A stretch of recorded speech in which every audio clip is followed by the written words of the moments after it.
c'est un menteur. Nous avons parlé des querelles, nous avons parlé des disputes. Nous avons parlé des familles qui connaissent Dieu et celles qui ne connaissent pas Dieu. Ou encore une famille qui sait qui est Dieu, mais qui a fait le choix délibéré de l'ignorer et a choisi de servir le père du mensonge avec toutes ses conséquences. Le choix de certains parents conscients de leurs actes. Écoutons Psaume 106, les versets 35 à 39. Que nous dit Psaume au chapitre 106, versets 35 à 39. Psaume 106, verset 35 à 39. Il est écrit: ils se mêlèrent avec les nations et ils apprirent leurs œuvres. Ils servirent leurs idoles qui furent pour eux un piège. Ils sacrifièrent leurs fils et leurs filles aux idoles. Ils répandirent le sang innocent, le sang de leurs fils et de leurs filles, qu'ils sacrifièrent aux idoles de Canaan. Et le pays fut profané par des meurtres. Ils se souillèrent par leurs œuvres, ils se prostituèrent par leurs actions. Amen. Amen. Alors, bien-aimés, rien ne peut étonner de voir un père, une mère nuire à son propre enfant. Un frère, une sœur de même sang chercher à ôter la vie de l'autre ou des enfants de l'autre frère ou de l'autre sœur, dans le but d'assouvir ses desseins qui sont contraires aux desseins de Dieu. Qui est ta famille? Qui est ta famille, toi, qui Dieu fait la grâce d'entendre sa parole en ce jour? Peut-être te vois-tu dans l'un ou l'autre des quatre figures dont parle le Seigneur. Es-tu dans la joie lorsqu'on te dit que telle personne de ta famille est là et cherche à te voir? Ou bien c'est de la tristesse, ou bien c'est de l'inquiétude, peut-être de la peur, qui s'empare de toi, sachant qu'il ne va rien t'arriver de bon avec une telle personne. Bien-aimés, selon les actes que les personnes posent, ou les décisions qu'elles prennent, et qui les engagent, elles et leurs familles, les conséquences de leurs actes, bonnes ou mauvaises, sont inéluctables. Tôt ou tard, elles remonteront à la surface. Écoutons Lévitique au chapitre 20, les versets 2 à 3. Lévitique, chapitre 20, versets 2 à 3. Lévitique chapitre 1, verset 2 à 3. Il est écrit: tu diras aux enfants d'Israël, si un homme des enfants d'Israël ou des étrangers qui séjournent en Israël livre à Moloch l'un de ses enfants, il sera puni de mort. Le peuple du pays le lapidera. Amen. Amen. Oui, encore le verset 3. Je continue, verset 3. Et moi, je tournerai ma face contre cet homme et je le retrancherai du milieu de son peuple, parce qu'il a livré de ses enfants à Moloch, souillé mon sanctuaire et profané mon saint nom. Amen. Que dit encore la parole de Dieu? Elle nous dit: crains Dieu et observe ses commandements. C'est là ce que doit tout homme, car Dieu amènera toute œuvre en jugement au sujet de tout ce qui est caché, soit bien, soit mal. Alors, comme le dit encore le Seigneur, toi qui commets l'iniquité et ne veux pas te répondre, ne pense pas que le fait de fréquenter une communauté te fera échapper de la colère de Dieu. Tu te caches peut-être des hommes, mais pas de Dieu. Lui qui sait tout et qui voit tout, même dans le secret. Voilà pourquoi notre exemple que nous avons cité depuis le départ concernant Paul et Silas, à la question que leur avait été posée, que devaient-ils faire pour être sauvés, au regard de tout ce dont il avait ou il venait d'assister, quelle était l'issue de survie? Comme cela est obligatoire dans les salles, on doit avoir une issue de survie. Et cette issue de sortie doit être vue de tous. Le Seigneur Jésus a entendu ce que cette personne lui disait en lui parlant de sa mère et de ses frères. Il lui a répondu au verset 48 et 49 par une question: qui est ma mère? Qui sont mes frères? Et en montrant les disciples, il a dit: voici ma mère et mes frères. Ceux-là qui étaient avec lui de jour comme de nuit, offrant, bien-aimés, ceux qui avaient compris quelque chose de la mission que le Père lui avait confiée et qui avaient accepté de faire route ensemble avec lui. Qu'il pleuve, qu'il vente, qu'il neige, ils avaient quelque chose en commun: l'amour de Dieu, l'amour pour Dieu et pour sa parole. Amen. Amen.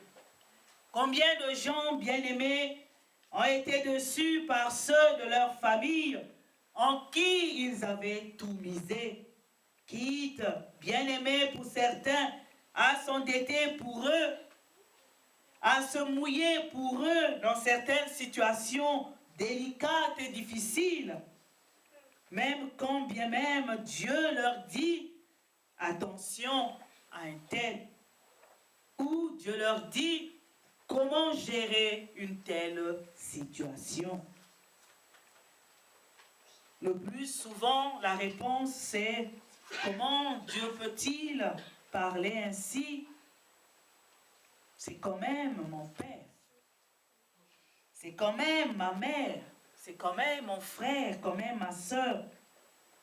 Non, c'est impossible qu'il puisse me faire un tel coup. C'est quand même mon sang. Ou encore, nous avons une longue histoire et une amitié qui nous lie. Le cœur de l'homme est tortueux, nous dit la parole de Dieu. Qui peut le connaître sinon Dieu? Bien-aimé dans le Seigneur, qui est ta famille? D'aucuns aujourd'hui n'ont plus que leurs yeux pour pleurer. Le fait d'avoir fait ou plus fait confiance en l'homme qu'à Dieu, qui connaît les pensées les plus secrètes des humains. Celui qui vient vers toi est sincère ou pas, Dieu le sait et il connaît l'issue de toutes choses. Amen. Amen.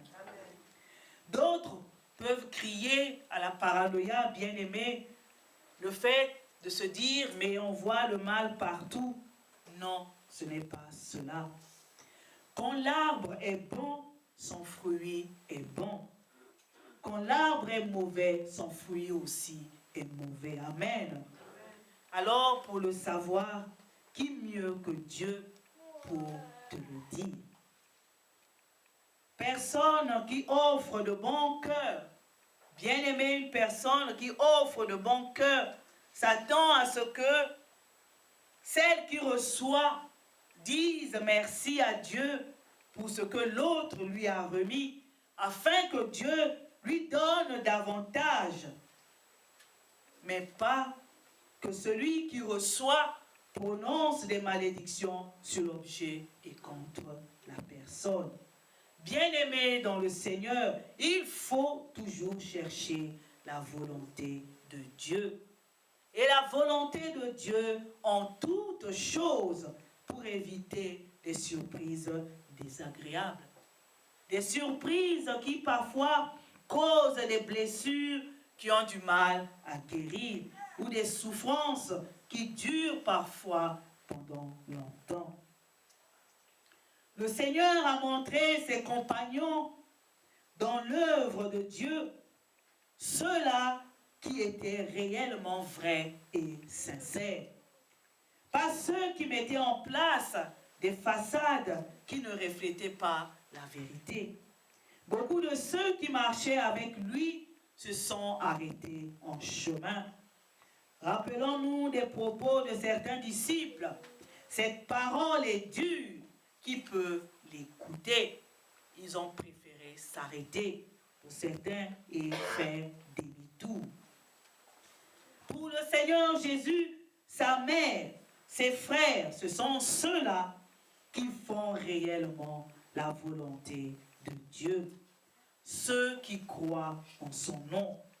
Et tous ont un même Père, Dieu, et sont une famille. Amen.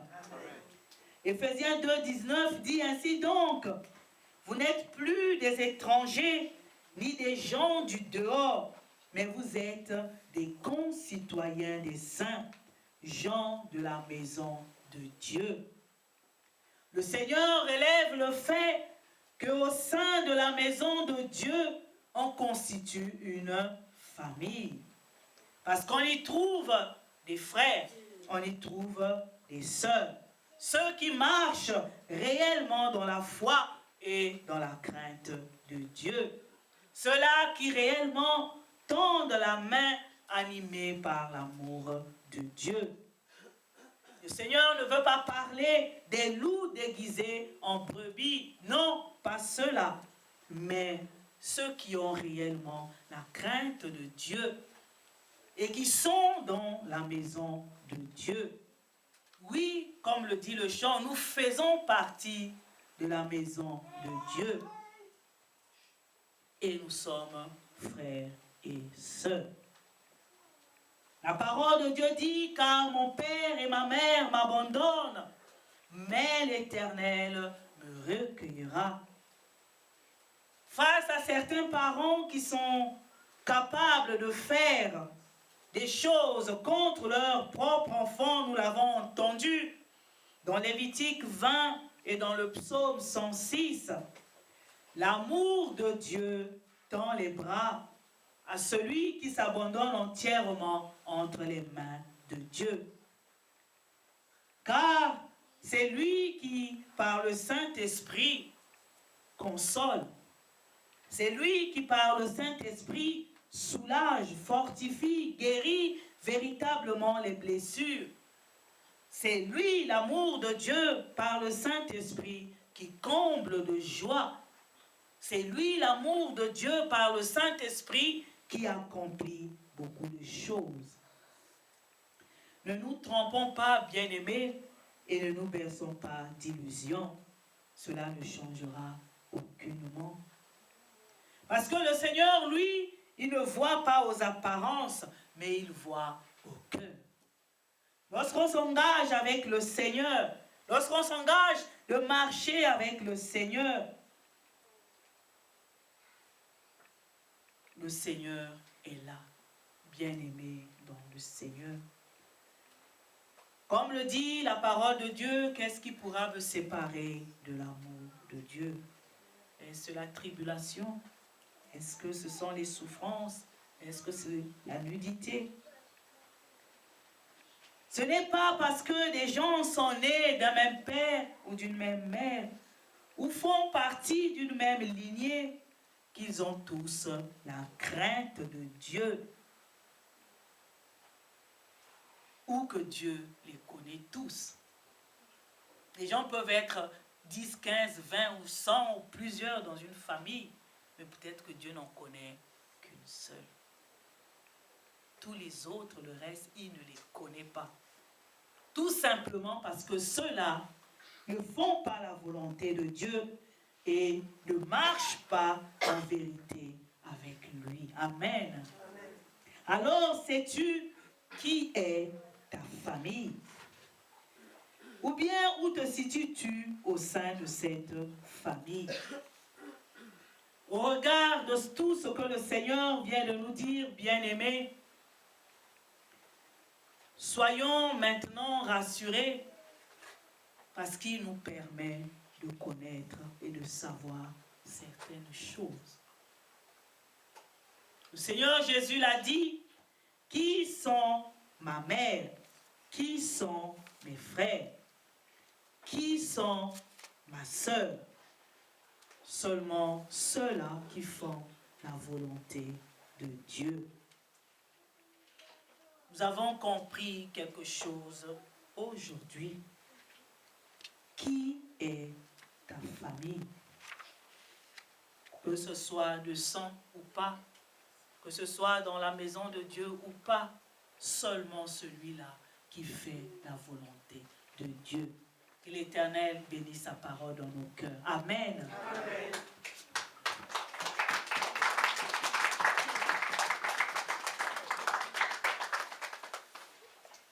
Amen, amen. Amen. Que le nom de notre Dieu soit béni. Amen. Amen. Oh, bien-aimés, c'est vrai que je vous ai dit les paroles, mais j'aime bien chanter. Amen. Donc le chant, c'est celui qui dit, oui, nous faisons partie de la famille de Dieu, les héritiers du Père. Nous partageons nos joies, nos peines et nos fardeaux. Nous sommes frères et sœurs. Amen. Amen. Que le nom de notre Dieu soit béni. Nous sommes le 3e dimanche du mois, bien-aimés. Dieu nous fait du bien. Dieu nous a fait du bien. Et Dieu aussi a promis nous faire du bien. Alors, pourquoi ne pas témoigner pour dire merci à Dieu, celui-là qui accomplit toutes ces choses? Bien-aimé, qui veut témoigner de l'amour de Dieu, qui veut témoigner de quelque chose que Dieu a accompli pour lui, accompli pour ses bien-aimés, et qui veut le déclarer parce que la gloire appartient à Dieu. Amen. Amen. Que le nom de notre Dieu soit béni en ce dimanche. Qui veut dire quelque chose à Dieu, qui veut lui dire merci, bien-aimé dans le Seigneur. Qui a reçu quelque chose de la part de Dieu, tel que nous sommes là cet après-midi. Au fond de notre cœur, nous savons que nous avons reçu quelque chose de la part de Dieu. Alors, pourquoi ne pas lui dire merci, bien-aimé?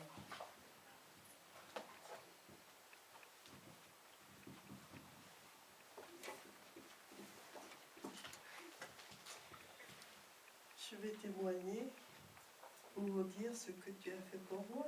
Amen. Amen. C'est simple, il m'a rajouté un an de plus. Amen. Amen. Amen, amen. Que le nom de Amen, amen. Amen. Dieu nous donne le souffle de vie. Je ne pense pas que chaque matin, il y a quelqu'un qui débourse une certaine somme pour recevoir le souffle de vie de la part de Dieu. Non, bien-aimé, le souffle de vie est gratuit. Donc, nous devons être reconnaissants à notre Dieu qui fait toutes ces choses dans nos vies. Amen. Amen. Bien, nous disons merci à Dieu parce qu'aujourd'hui,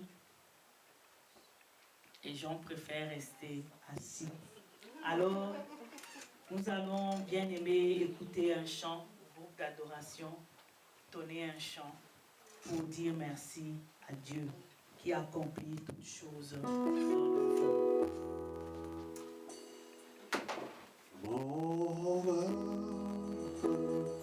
Bénis le Seigneur, et mon